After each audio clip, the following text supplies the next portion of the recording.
you don't have an air purifier in your camping RV, you are missing out. How many times have you walked into a camper like, whoo, what's that smell? Well, no longer with this guy, right? We just kind of let this live right here on this shelf so that when we walk in, we don't get hit with, ooh, what's that smell? And if you have an RV that sits in storage, especially depending on the climate, if it's humid or whatnot, you might be saying, ooh, what's that smell? A lot more than you should.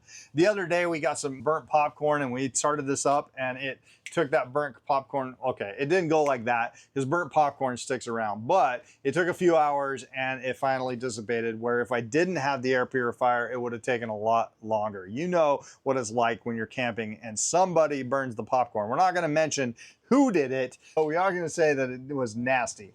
So right on top, really quick, I'll just take you on a journey of the controls. You just have a power on and then you have 3 speeds. So you got your low, medium, and high speed. You can actually lock this right there so that if you press any of these buttons, you know, it's not going to accidentally get pressed. Then you have a light right here. So if you want that green light that says, hey, everything is good, you can change the light modes. It's just like that. If you like the light, we just leave it off because we set it out here as well. Right here is your sleep timer or your sleep mode, so it's not as loud. So if you have it in your room, it's going to be really quiet, but still going to be working. And then you have your timer. You got a 2-hour, 4-hour, or an 8-hour timer right there. Again, on, off like that. We're going to turn this off.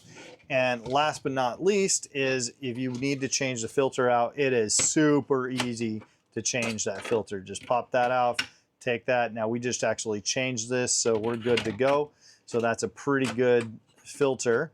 So I would say this is going to get just a single room. It's not a big air purifier. It's going to get a single room or an RV, and that air is just going to circulate and it's going to smell nicely for you. And an RV is really where I've seen an air purifier shine, because somebody's cooking something, whether that's fish or meat or burning something. That happens quite a lot, and then that just goes throughout to the bedroom, the bathroom, anything like that. So I definitely highly recommend that if you own an RV, you're gonna want to pick you up an air purifier. And if you're in the market for an air purifier, this one might just do the trick for you.